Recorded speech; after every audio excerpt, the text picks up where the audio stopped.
So I get there, and it's just like, this is just unfolding, and it's just me and the precinct commander, and there was other people on the scene, of course, but we're there, and now it's like, what the fuck? Like, what? I can't believe this. Like, I'm in this slow precinct. I'm in like this beautiful place. I have a police officer shot.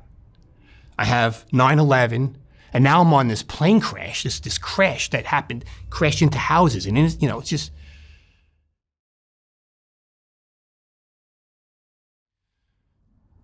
I was born and raised in New York City, a place called Maspeth, Queens. Maspeth, I like to say I'm like the perfect Gen Xer. I was born in 1970, I was 10 in 1980, and I was 20 in 1990, so I fit right in there. Maspeth in the 70s and 80s was a different place. Just to kind of set the stage, New York City crime in the city was running rampant. I mean, crime was very bad in New York City. In Maspeth, it wasn't really a high crime area. It was predominantly an Italian, Polish, Irish neighborhood with a large organized crime element there. And that was how we grew up. In fact, one of the heads of one of the 5 major crime families, organized crime families, was headquartered there. And I think that was a factor in why crime wasn't so high, if that makes sense, because there was an element that was removed. So there was really no outsiders in Maspeth. The one thing I do remember was a lot of car theft. There was a lot of car theft, and probably that was the organized crime. There was drugs. Drugs were prevalent. I grew up with my parents, both parents. My father was a bus driver for New York City. My mother was a local banker, and I grew up with my brother. We owned a house. We had a semi-attached house. Went through the public school system. My parents did the best they could to raise us. They never went to college, so they didn't have any knowledge on that, but they gave us what we needed. We were raised with pretty much a loving family. We were told to stay off drugs. That was the big message. And as I said, drugs were prevalent in the neighborhood. There was a lot of heroin. There was a lot of cocaine. It was readily available. Couple of memories that I have, probably why I didn't go on drugs being in that neighborhood, was I had an uncle who was on drugs. And there's a couple of distinct memories I have about him. One of which was, and I even remember the day, it was January 1st, 1980, and it was freezing cold. And he was on the streets, he was living on the streets at the time. At this point, the family didn't kind of give up on him, but they were at their wits' end with him. They didn't know what to do with him at this point.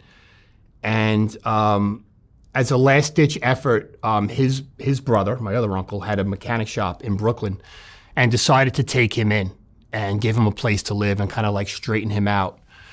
And they brought him in this place, and it was in a very bad area at the time. It was a place called, it was in Brooklyn. It was, I think it might have been Bedford-Stuyvesant. I'm not really sure.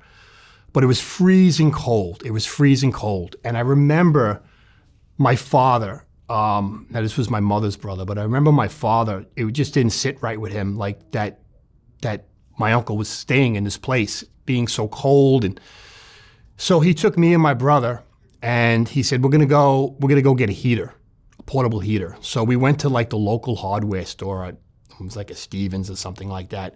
We bought this portable heater, and it was nighttime, and it was so cold, and we brought it to him, and we gave it to him. And my father said, all right, stay by this heater, and this is gonna keep you warm. Left him off with the heater. We went back, came back a couple of days, and he sold the heater. Like, he sold the heater for drugs. And I remember just thinking, even though I was so young, just like how strong the addiction was to get rid of the heater, your only lifeline to keeping you warm. He sold it for drugs. I mean, that was one memory I had, and that lasted with me. Obviously, I'm still talking about it right now. Another time, I remember my mother getting a phone call, and it was very strange. It was an anonymous thing. Again, there was no cell phones, there was no internet. She gets the call, and there was someone on the line that basically said, "We have your brother, and he overdosed." And I remember, I don't know why this was the case, but they put ice on his testicles. Like, that stuck with me. And they said, "We put ice on his balls." That's actually what they said, to revive him. And I remember my father going there to look for him, and I think he ultimately found him, and he survived that. Third story with that is, I think it was Thanksgiving. My mother tried to have him over, tried to have him, have dinner, and waiting for him. He's late. He doesn't show up. And then we see him come walking down the street, and he's just like stumbling down the street full of urine, and he looked horrible. So anyway, those memories were etched in my mind. I think that's what kept me off drugs, honestly. That's better than any other message that my parents could have given me. So that was that. We grew up kind of quick in the neighborhood. There was not much supervision. That's just the way it was. We were kind of out on our own, doing our own thing. And we grew up fast. In 1982, I was 12 years old. My first experience with suicide and my first experience with death was a friend of the family. He was 14 years old. He just committed suicide. He took pills. He was involved in I think he took his parents' car out for a joyride. He took his parents' car. It was like a restoration vehicle. He took the car out, got into an accident, didn't know what to do, and decided to end his life. And I remember being 12 years old and going to the hospital and being told, try to talk to him. He can still hear you. The hearing is the last thing to go. And being this 12-year-old kid, seeing that was it was the power of just seeing that, like, wow, my friend is going to die. Like, this is crazy. And talking to him, and I think he hung on for about 3 days, and then I was told he died, and we had to like shoulder that. And that was my first experience with suicide and my first experience with death. So I recovered from that, obviously, and just kind of went through life and went to school, and now I'm in high school. And as I said, my parents never went to college, so they didn't. In fact, no one in my family did. So there was no guidance. There was no, okay, this is what you're going to do after college, after high school. This is where you're going to go. This is the path you're going to take. I was kind of like left to figure it out on my own. So I'm getting ready to graduate high school, and I'm like, well, what am I going to do? What do I do? And Maspeth, there was really like 3 pathways. It was either you went to trade school, you got involved in organized crime, or you went with some kind of blue-collar job. So I grew up with the movies and the TV shows that kind of glorified the police, Miami Vice being one of them, and Hill Street Blues, and and all the other, Colors, and all these glorified cop movies. And I'm like, well, that would be something pretty cool to do. So it was in my mind. I was walking to the video store one day. It was West Coast Video. That's the name of it. It was on the East Coast, but it was called West Coast Video. I was with my girlfriend at the time, now my wife. And I see an application for the NYPD. And I'm like, this might be a good idea. That'd be pretty cool. So back then, again, I was probably like 19 years old. Everything was by hand. They filled out the application and mailed it in. And then I got called. Now, when you got called, you had to go to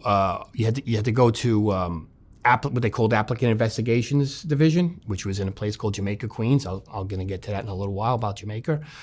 And you go there, and you get this big, huge packet, and everything it's papers. Everything has to be handwritten, and that starts the investigation process.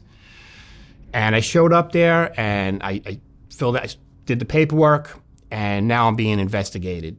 And when they investigate you, they come to your house, they look at your previous employment, where you lived, everything. And I was only a kid at this time, so I didn't have much of a background.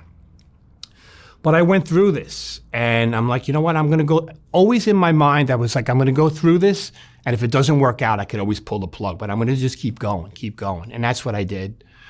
And I remember the screening. A couple of things that stood out with the screening was they had like medical screening and they had psychological screening. Now the psychological screening was just a psych test that you took, and there was some weird questions on there. One of which was, I like to play drop the hanky. I still don't even know what that means. That was a question. And a lot of questions about the fear of doorknobs. That was like the recurring theme of questions. That's what I remember anyway.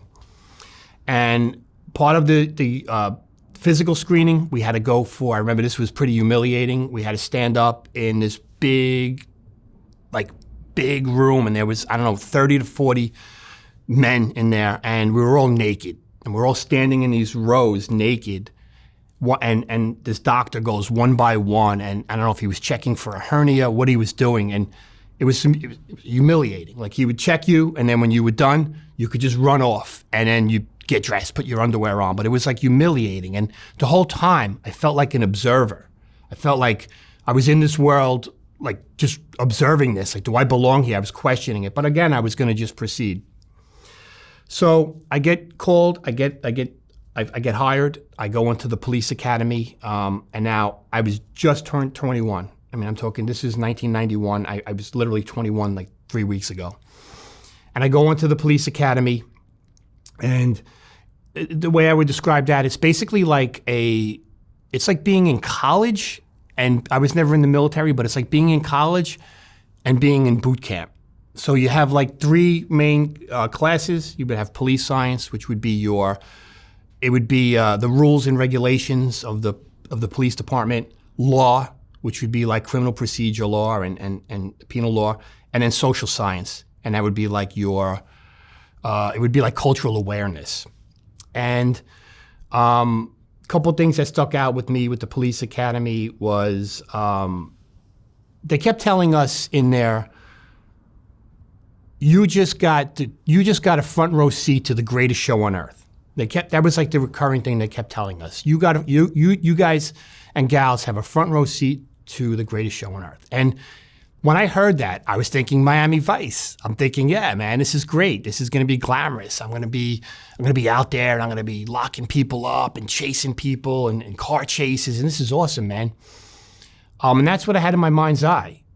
But also, they started like exposing us. They started exposing us to death early on. And how did they do that? Well, they started by showing us crime scene photos. We would see like these horrific things, people that would jump out of windows and from high-rise buildings, and all of a sudden, they got cut, and the intestine would be like from 30 feet up in their body. Like, we were just getting exposed to this. And I kind of really was like, all right, I wasn't thinking like, why I'm going to be a cop. Like, why do I need to see this stuff, And part of the training was we had to go to before we graduated, we had to go to the medical examiner's office, and we had to witness a dead body. Well, that was the thing. You had to see a dead body, but if it was an autopsy, you didn't have to witness the autopsy. But if it was going on, you were welcome to watch that. Now, there's a great machismo in the police department, so no one's going to walk away if there's a autopsy going on. Just no one's going to do that, because you kind of looked at as weak. So I remember going there, and I remember the medical examiner staff just kind of like getting a kick out of us being there, these young police recruits, and I feel like they put a show on for us. And I witnessed an autopsy. I did see that, and it was very disturbing, but I kind of like compartmentalized that as just like, it didn't look real to me. It was just like, all right, that was just, it was just, that's not what I'm going to see out there. That's just something that they're making us see now, right? Just for whatever reason to prepare us. So the whole time you're in the police academy, by the way, they keep talking about, everyone's talking about where they're going to go. That's like the biggest thing, where we're going to go. What I mean where we're going to go was like when you get out of the academy, what precinct are you going to get assigned to? And people would talk about different hooks. That was a term they used, like who I knew, someone that they knew in the police department where they can get you to a desirable precinct for whatever reason, whether it be a place where you can make overtime or close to where you live. And I didn't have a hook.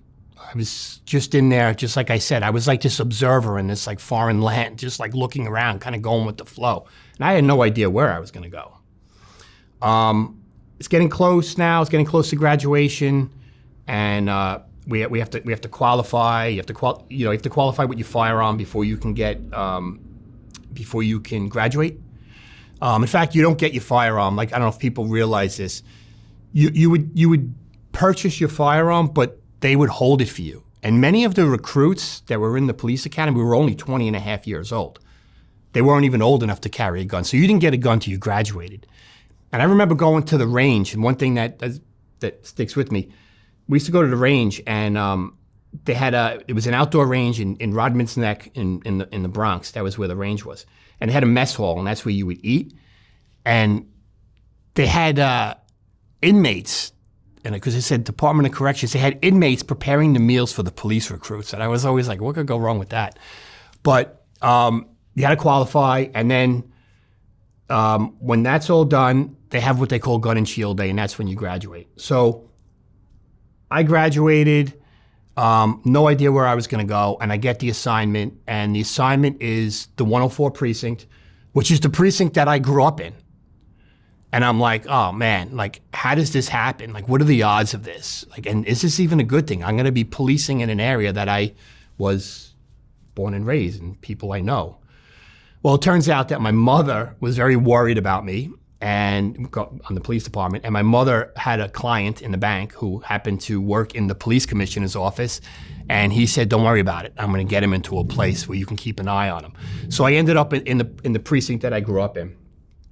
I get to the precinct, and again, I'm like dropped into this foreign land.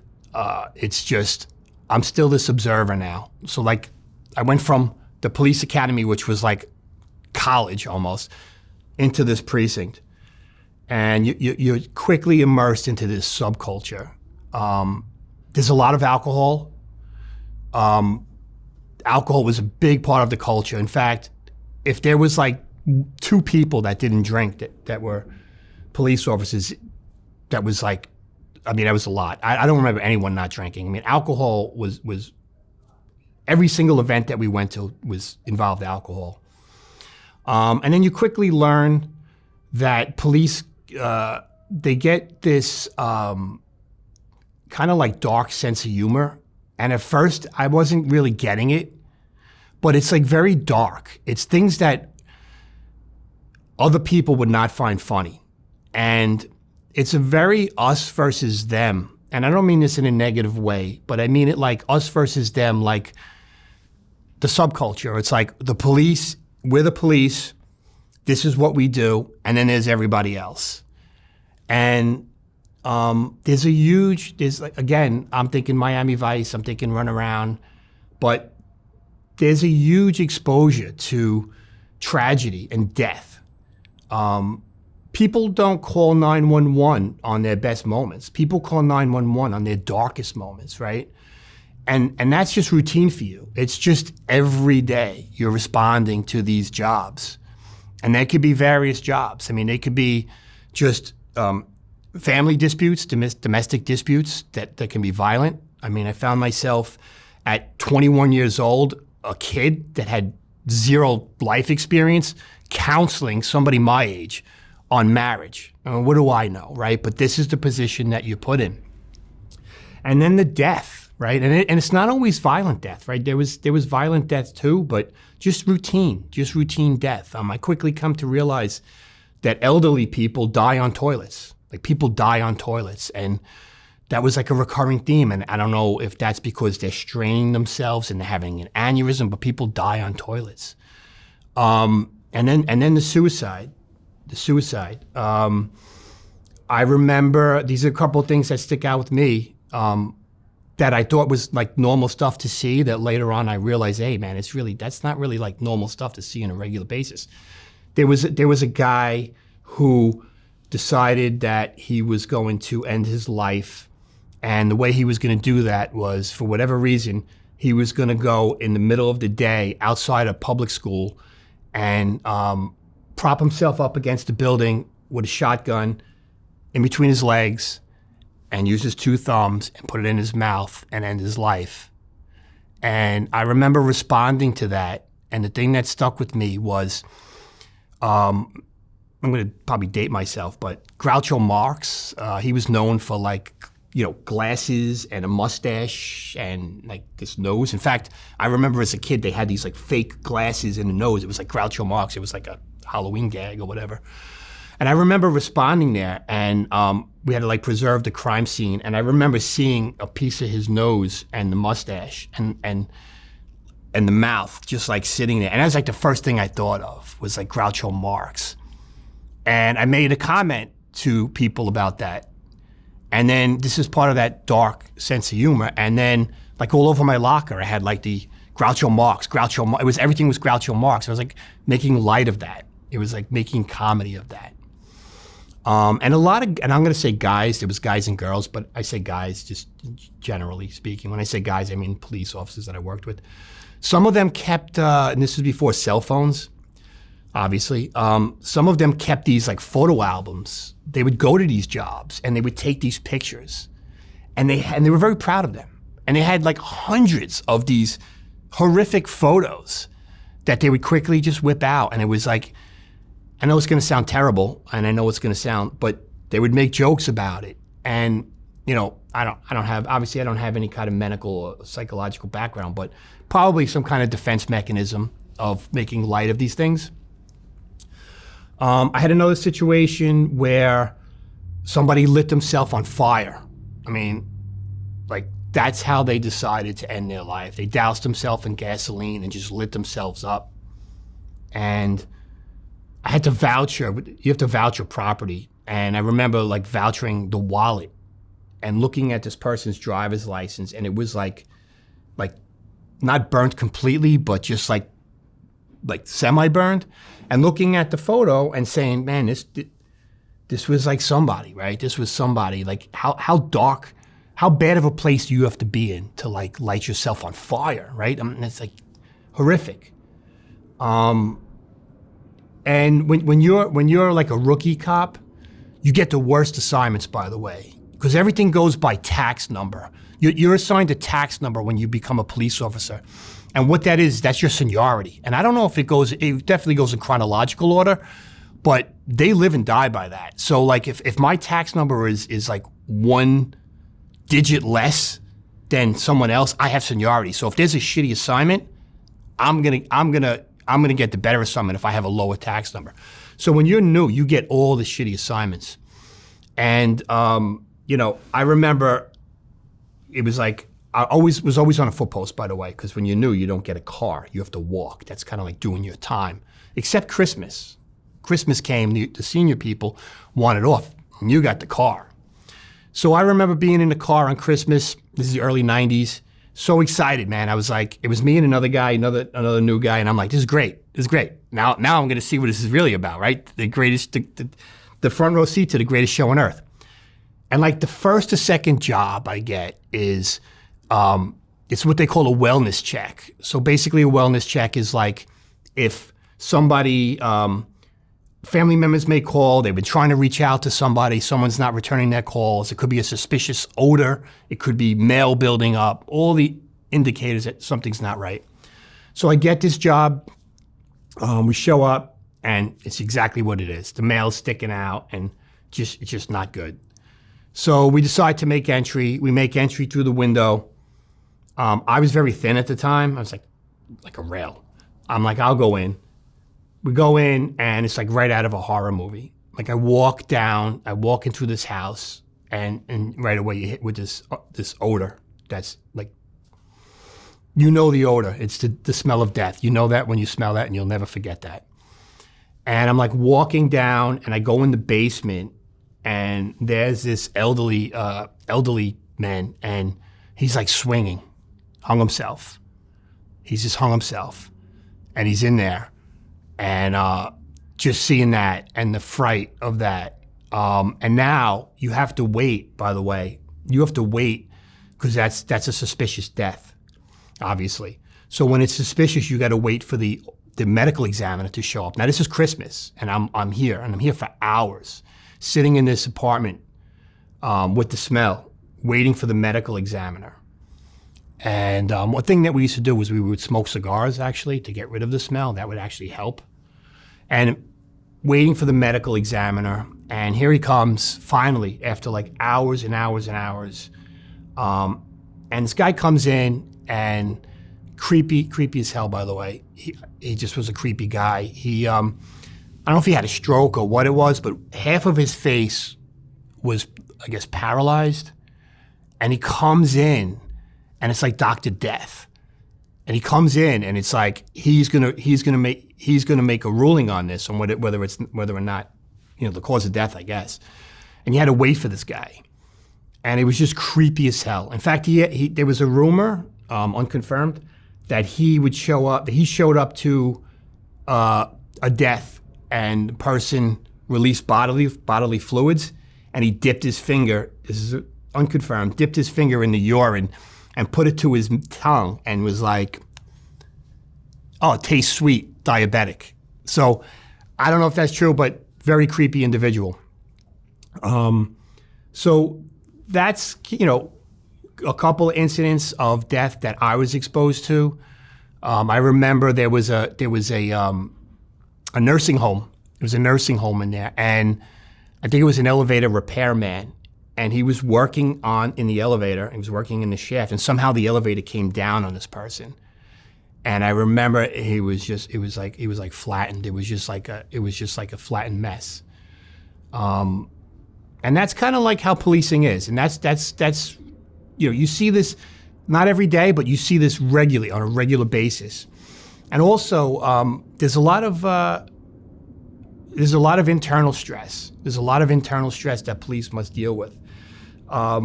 Anyone that says there's no such thing as a summons quota would be lying, okay? So police have these, at least this is how it was in the 90s, they have these activity reports. And they have to write a certain amount of summonses. And they have to have certain activity. And that's given to the supervisor. And if you don't have the activity, usually it was a book of summonses. If you didn't do that, you could be denied days off. You could be, it could be anything. You could actually be transferred. So there was a lot of internal stress. And you also have to deal with Civilian Complaint Review Board, that's an outside entity. Any reports of discourtesy, anything like that, you're going in front of, you're going to have a hearing. And if you get enough of those complaints, it could have negative ramifications. So there's a lot of internal stress. And also, the way policing is it's not all 24/7 where you're running on jobs.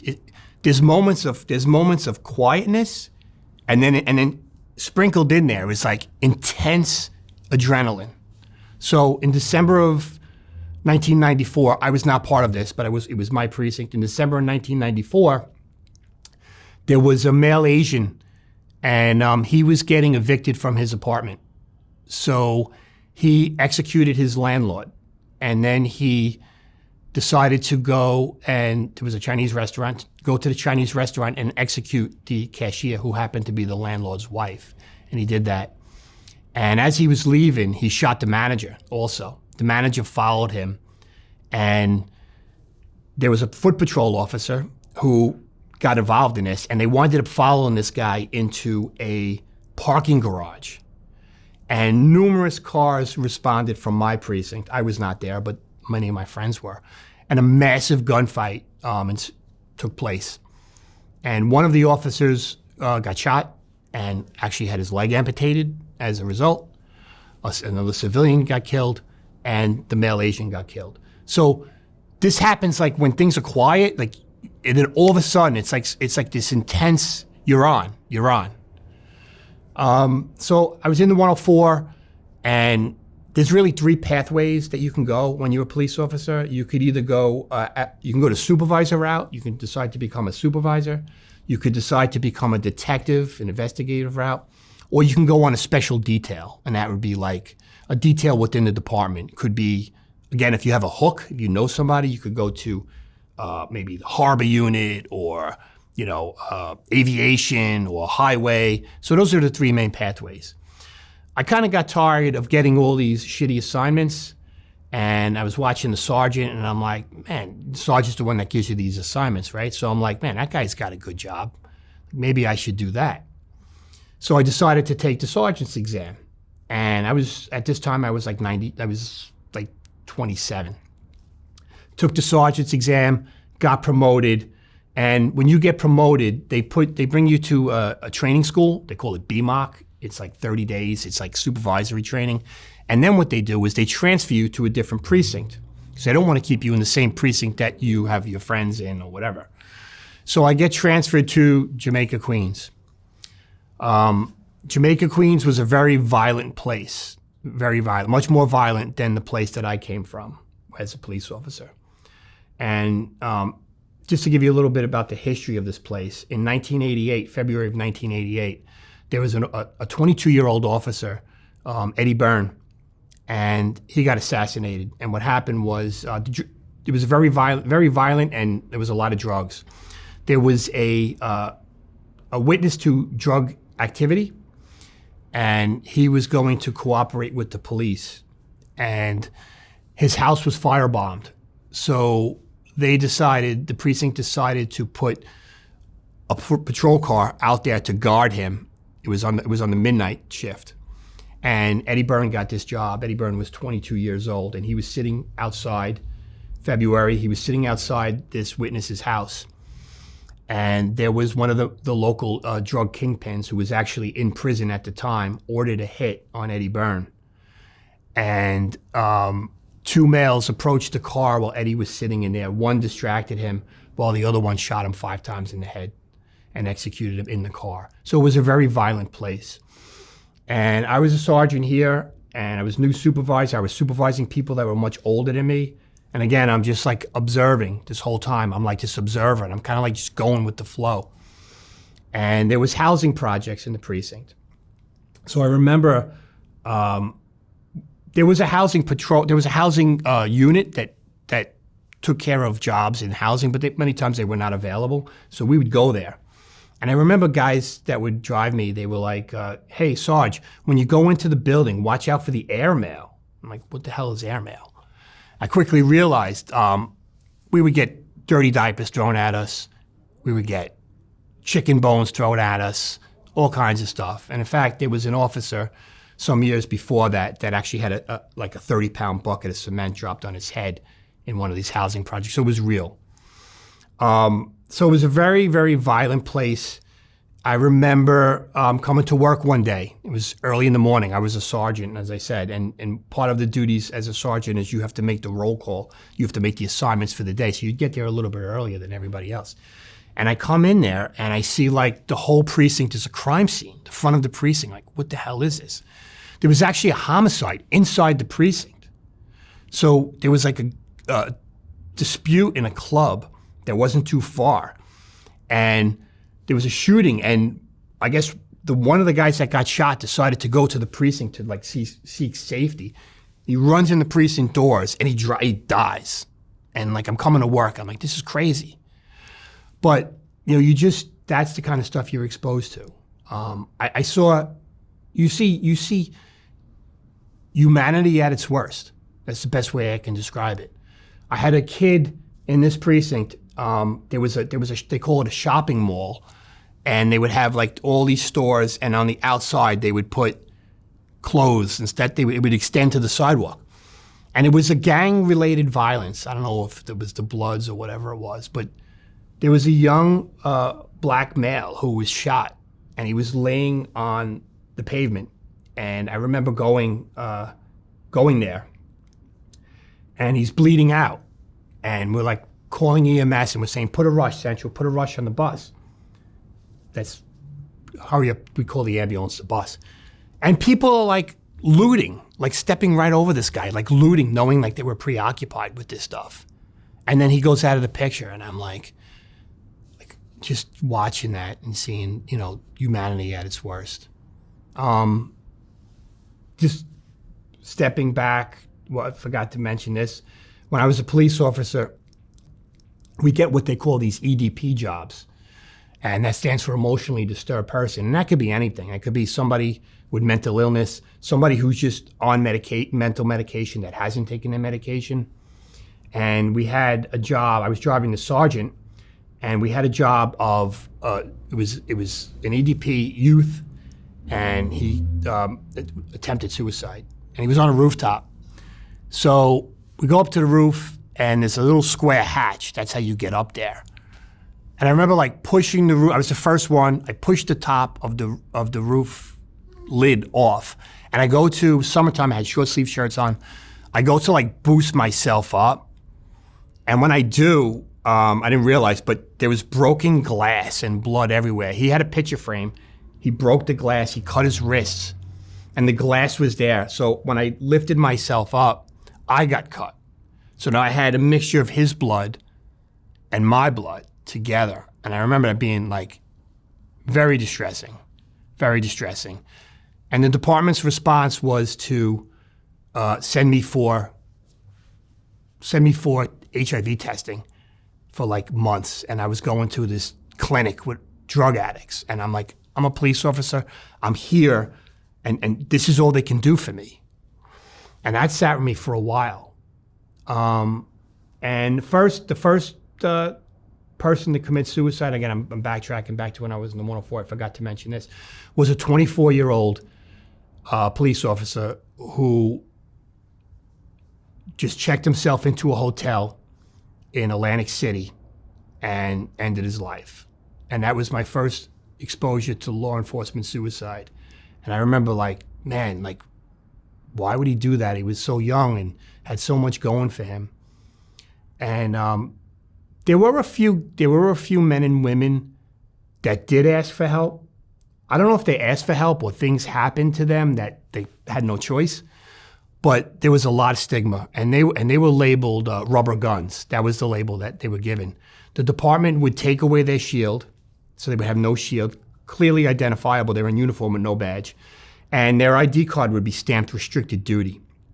So anytime you saw one of these officers, you knew like there was something wrong with this person.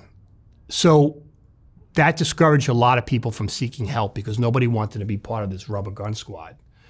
That was the first thing they would do, was take your guns away and like, okay, you're on restricted duty, no shield, clearly identifiable. You're going to be inside the station house every day, and everyone that sees you is going to know that there's something wrong with you mentally. And I think that was a big, big discouragement for anyone that would try to get any kind of help. So fast forward again, I'm a sergeant. I'm in Jamaica, Queens, and I'm here, and I'm like, this place. This is a zoo, this place. This is crazy. I mean, just busy and the violence and the drugs. And I'm like, what do I do from here? You know, where do I go? And then I was looking at the lieutenant, and I'm like, wow, the lieutenant's got a really good job, right? Because that's like middle management, right? He's above the sergeant. I'm like, maybe I should do that. So I took the lieutenant's test. I'm like, again, this observer. I'm this observer in this world. I'm like, take the lieutenant's test, see what happens. I take the lieutenant's test, and this is going, I'm fast forwarding to, just to give you some perspective, this is 2000, I get promoted, I take the test, I pass, I get promoted to lieutenant in March 2001. And I get put in the 63rd precinct in Brooklyn, but it's a very nice area. It's like better than any place I've ever worked. I'm like, this is phenomenal. This is great. I'm a lieutenant, and I'm in this great place. Plenty of places to eat, just like a great place. And I get there, and the precinct commander, I was a lieutenant, the commander was his deputy inspector. He makes me the special operations lieutenant. And he's like, so just so you know, the special operations lieutenant is a lieutenant that oversees the specialized units within the precinct. If there's a narcotics unit, if there's a, conditions unit, whatever, you're gonna be in charge of that. So he puts me in charge of that, and like, this is great. So there's one day, I'm executing a search warrant. And when you execute a search warrant, you do it with various other units. We have like the emergency services unit, which is the A team, the apprehension team. You have this big TAC plan, so it's pretty involved. I think it was like a narcotics warrant. So when I'm doing this warrant, I had a brand new sergeant, and she was a little confused on how to make the roll call. We were a little short, so I said, "Now I'm going to kind of cover both." So I help her make the roll call, and I'm going to execute this warrant.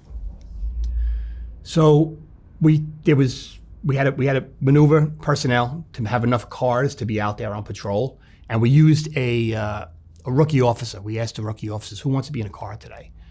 And one officer raised his hand, and he wanted to be in there. So, all right, there's your cars. You got patrol. I'm doing the warrant, and we'll go out and have our tour. So I'm out there. I'm executing the warrant, but at the same time, like I'm listening to patrol. Like I'm kind of because I know she's new, and I'm like listening, and I hear a car chase come over, and it's a 16 vehicle, and that means it's a stolen vehicle.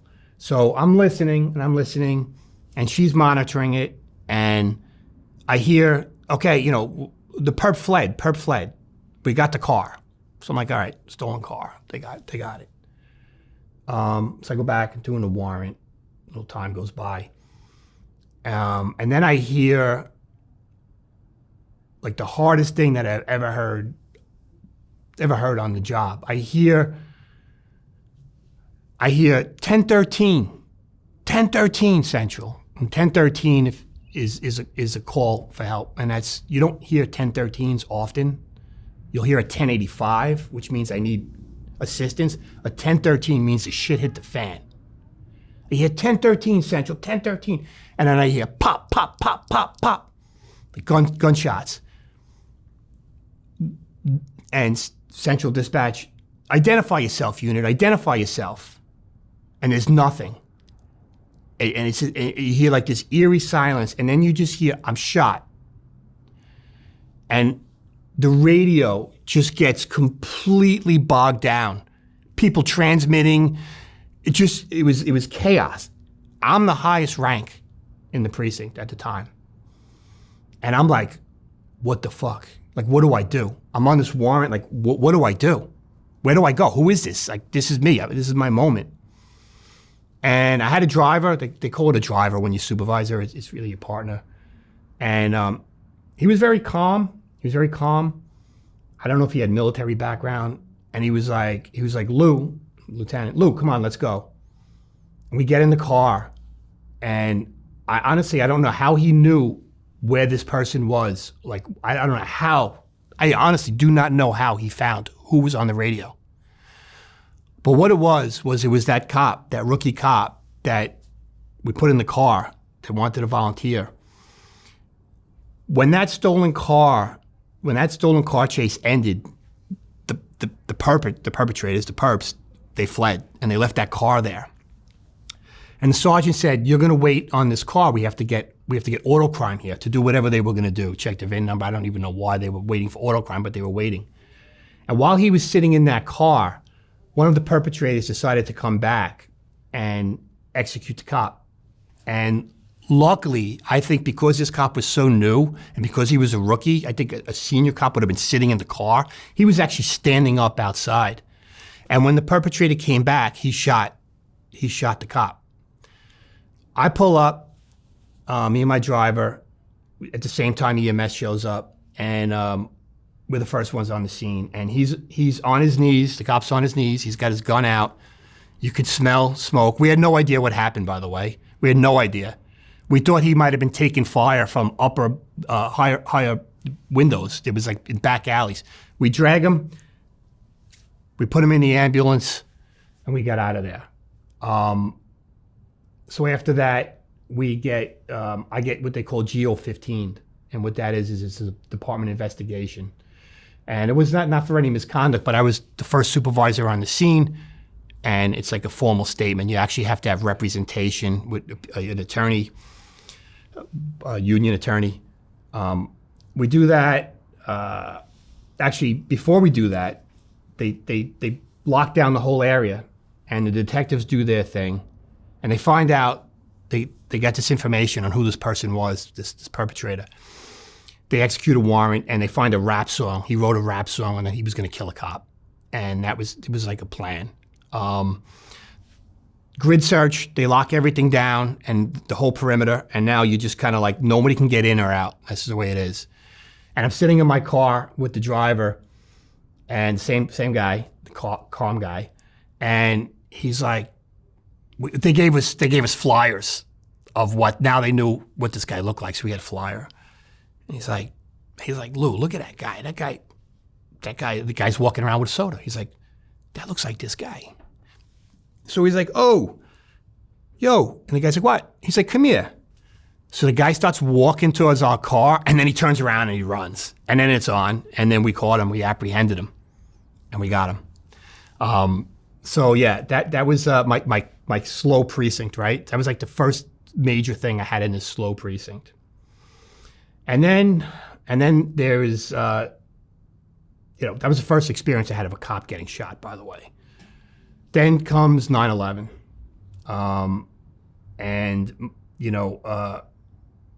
My experience with 9/11, I know you've had people on here that talked about it.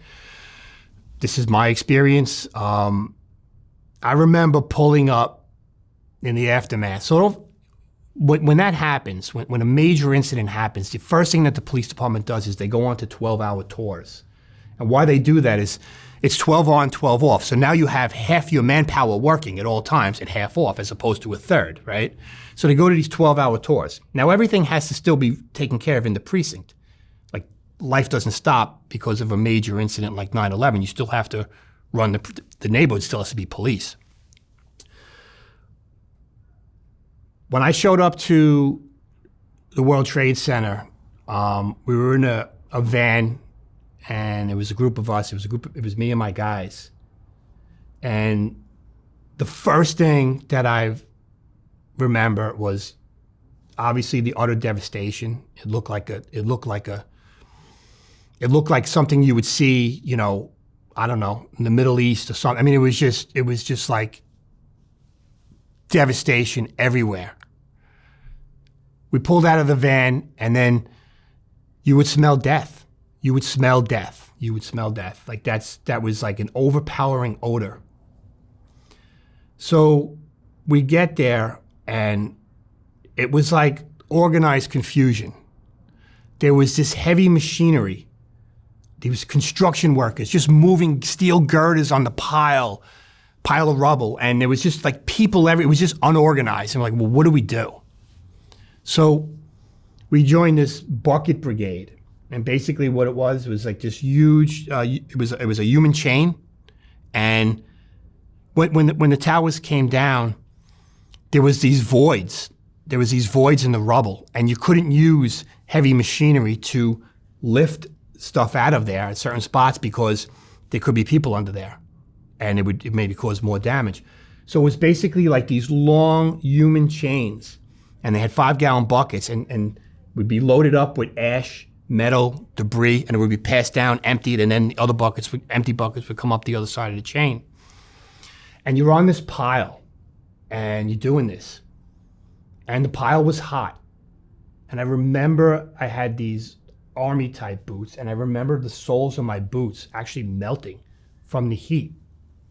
And while you were on there, you would see like these like fragments of everyday life. Like, I remember seeing a computer keyboard intact, like amongst all this like ash and metal and everything was white. We were white, and there's just keyboard there. Or there's like an ornament from somebody's desk, and I'm like, how could this make it through all of that? Like, how could this survive this devastation and be there, And the whole time we're on there, and this is my memory of it, and I know you had someone on here from the fire department. I think he talked about this, and this resonates with me to this day, man.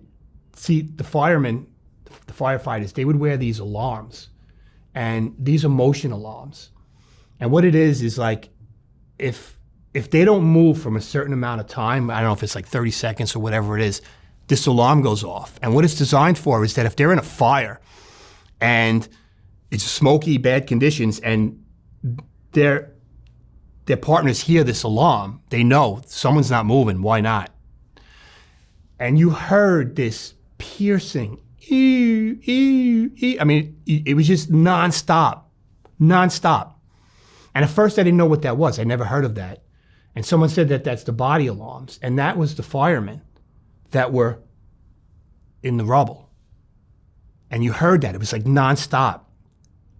And you're on there, and you're on the bucket, you're on this pile, and you're doing this removal through this bucket brigade. And at this time there was a building, I don't know if it was World Trade Center 7, but it was very unstable. When the North Tower came down, it just like decimated this building, but it was still up, and it was burning. So what they did, it was dark out, it was night, we had these big generators, you had that noise too, so you had the body alarms, you had the generators, you had like this mass confusion, you had these heavy machinery lifting these big girders over your head at this time that like, you're like, oh my God, if this thing falls on me, I'm dead. And they said, listen, if you hear this alarm go off on that building, you better get the hell out of there because that's coming down. So we're on this pile, unstable, metal pieces, heavy equipment lifting these girders above our heads, and then all of a sudden you hear this alarm go off. And now it's like, get the fuck out of there. Everybody just running over this pile because you think this building's coming down, and it doesn't come down. And then you're back on there, and you're doing that again. And that went on, man, and it was just, it was horrendous. It was very bad. So that's September 2001. And back then, after 9/11, the world was a different place for a lot of reasons, especially I'll speak for New York because obviously that's where I was. It was it was a heightened awareness. We didn't know what the hell was going on. We didn't know if there was going to be future attacks. We didn't know what was going on. So now it's November 2001, 2 months later. I think it was November 12th to be exact.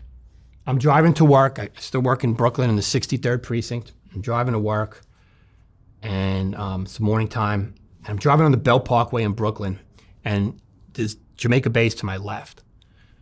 And I'm just kind of like looking out, kind of like zoning out, and I see like this black smoke, thick black smoke over which would be Rockaway, Queens. You could see across Jamaica Bay to Rockaway from Brooklyn.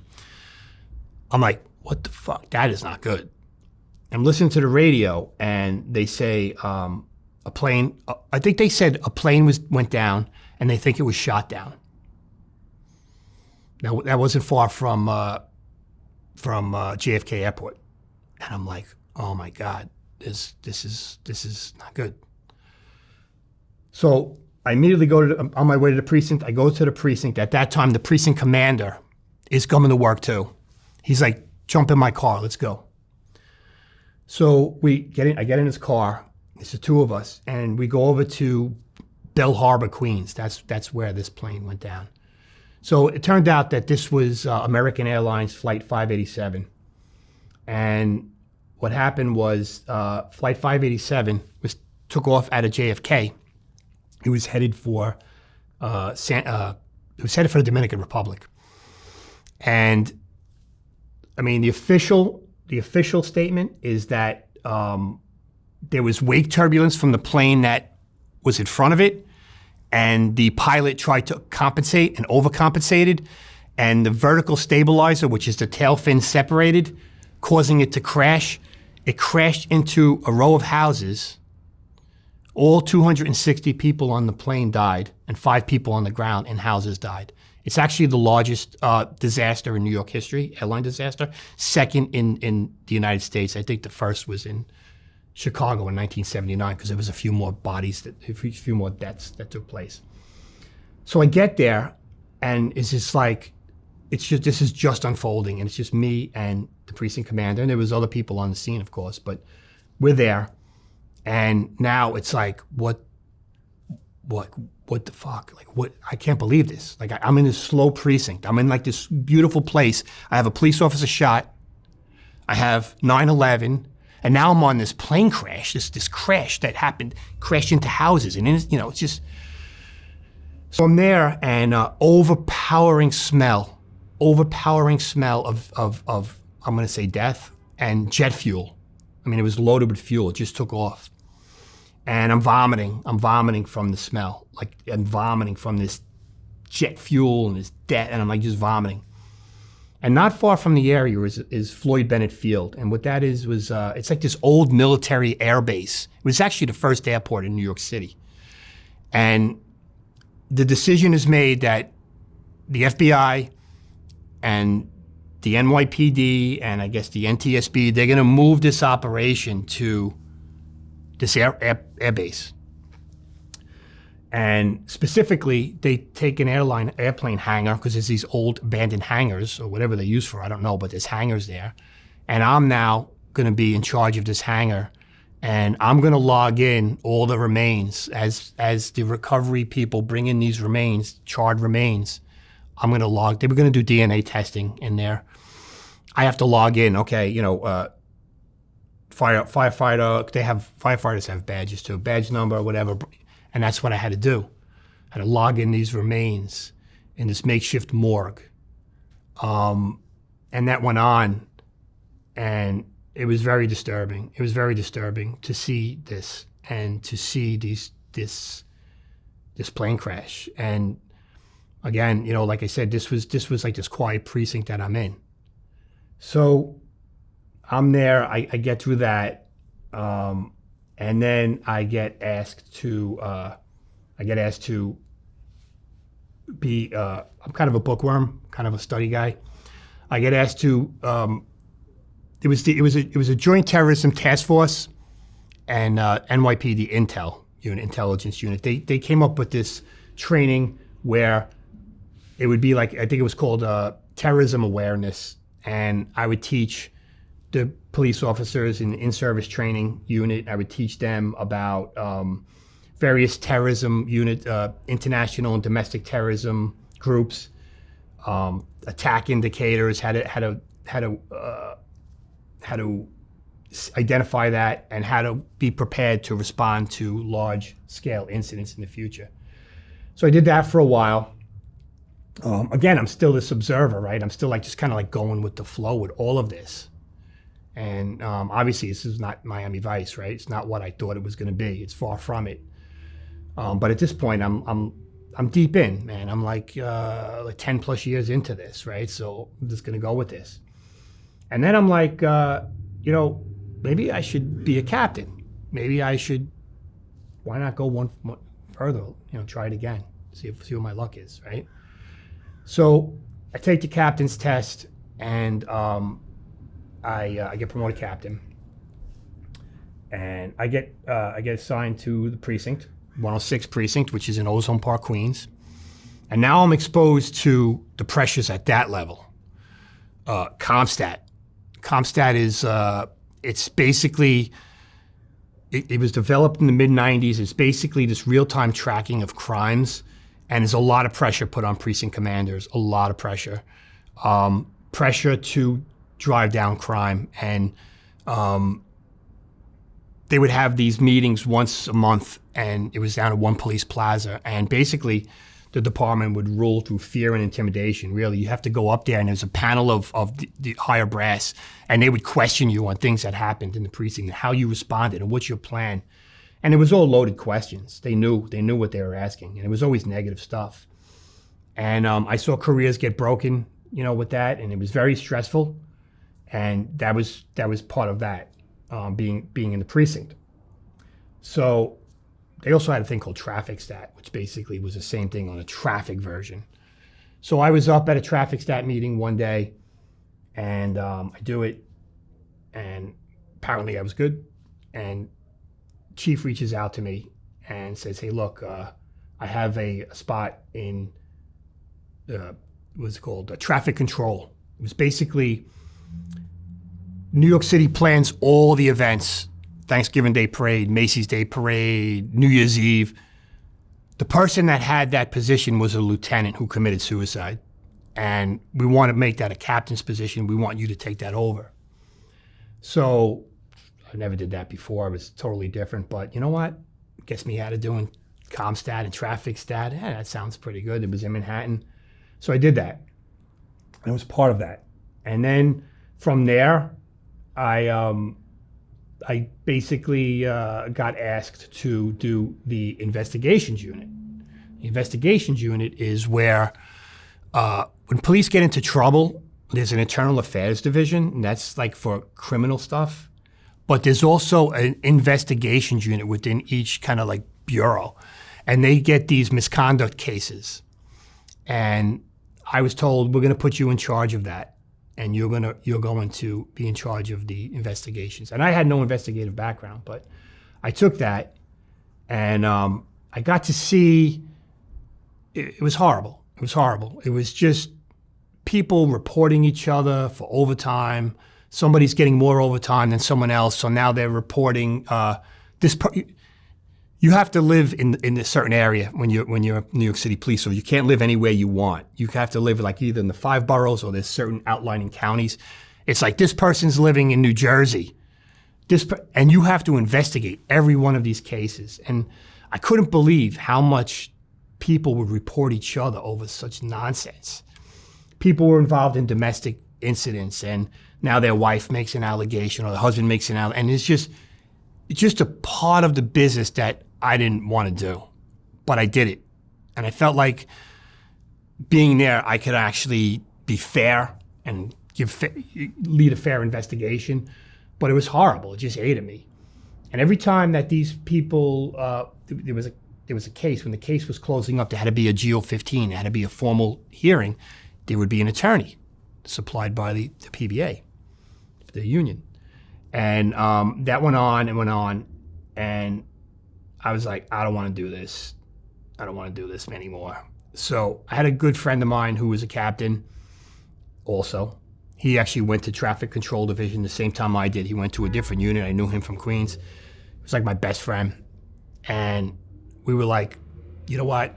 Maybe we should just get out of this. Like, we could leave it 20 years. Let's leave. Let's leave and do something else.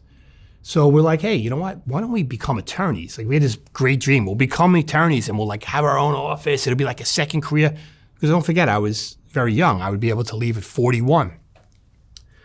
So he retires a little bit before me. Because he started a year before me. I retire a little bit after him. And right after retirement, we had a little bit of a falling out. We had a little bit of a disagreement, nothing major. But he was a very good guy, but he was a very odd guy. He was very strange, like with certain things. He wasn't a guy that would open up.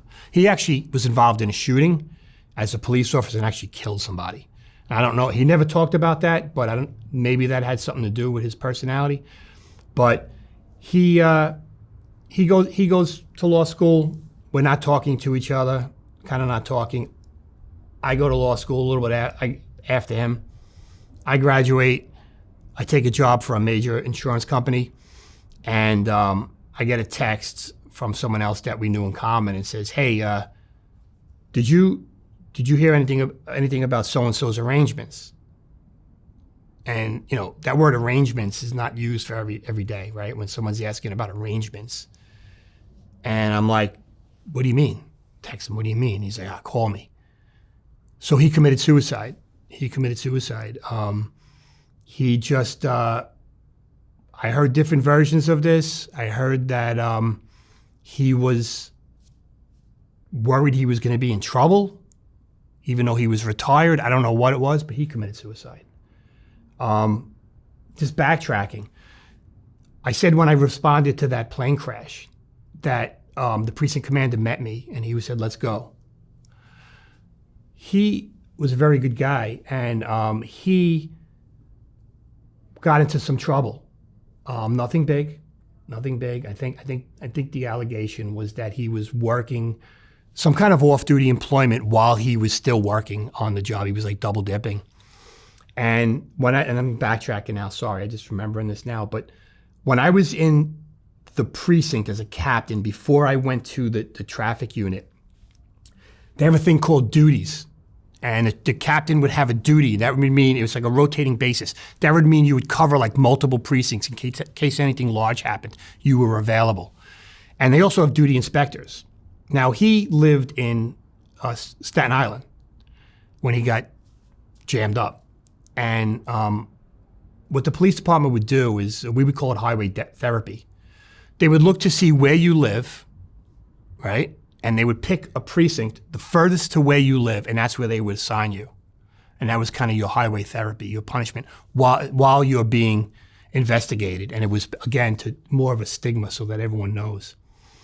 And I had this duty, and I was a duty captain, and he was a duty inspector, and it was about 3 o'clock in the morning. And he said, I happened to run into him, and we were talking, and he said, he was like, hey man, I can't believe it. They put me in the paper. They put me in the newspaper. And I'm disgraced. So I was like, listen man, I go, it's not that bad. You didn't do anything criminal. They got you for working a second job while you were, I mean, it's administrative. Like, he's like, yeah, but they put me in the paper. So I'm like, look, you gotta just ride this out, man. You gotta it's gonna blow over, just ride it out. And a week later, again, this is the same person that was at the plane crash with me. A week later, he goes into the precinct in Queens, and he goes into the locker room, and he ends his life. He shoots himself.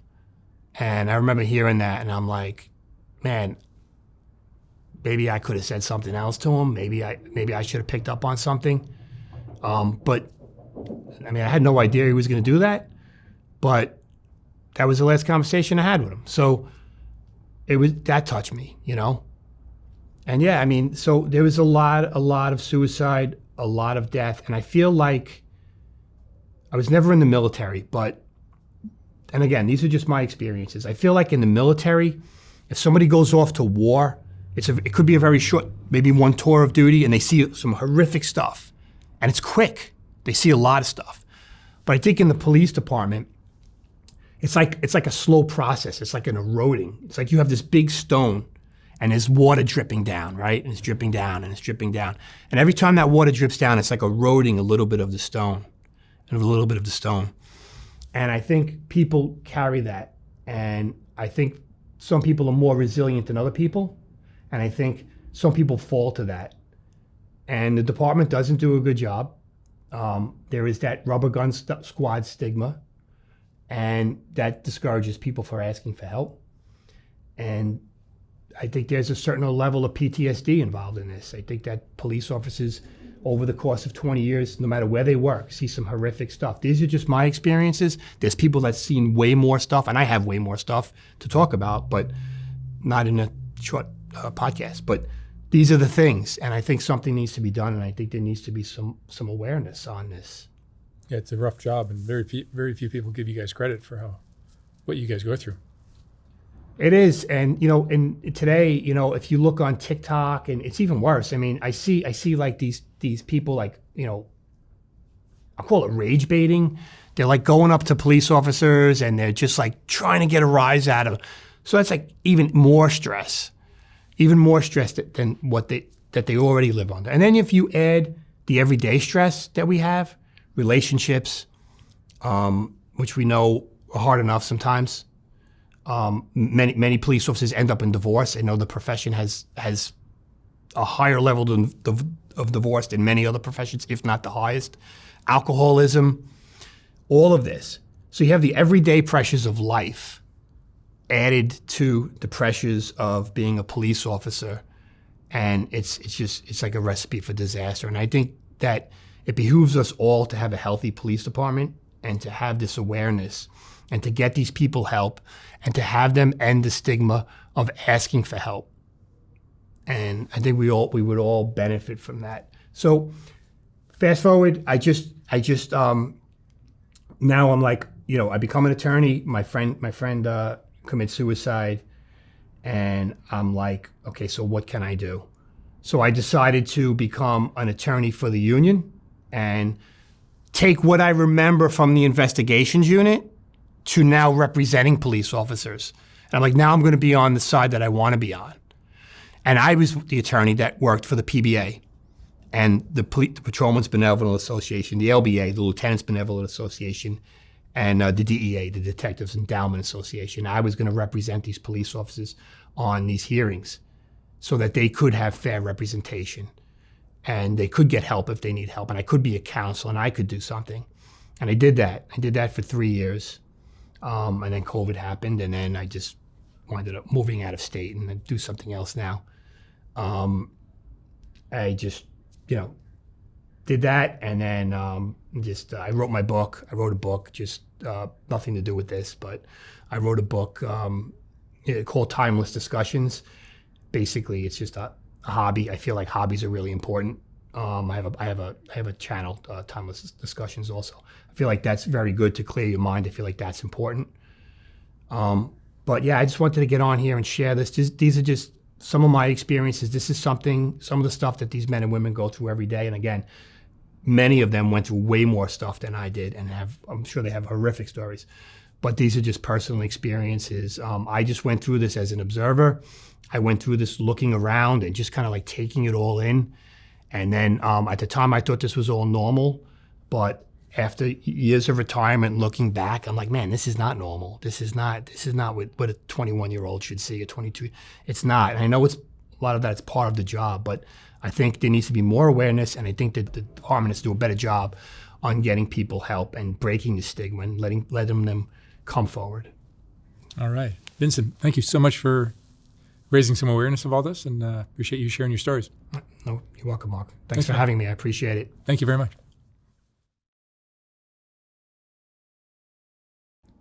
When I was designing the first Soft White Underbelly book, I realized that there were so many great portraits that weren't going to make it into that book. They just wouldn't fit. And once I saw how well that first book sold, I knew I'd have to design a second book. This second book is finally ready to ship. Like the first one, this book has a collection of some of the best portraits from Soft White Underbelly, accompanied by a quote from that person's interview.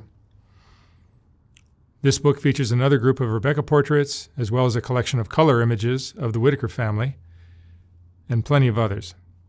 You can order yours for $125 or $150 for a signed copy at softwhiteunderbelly.org.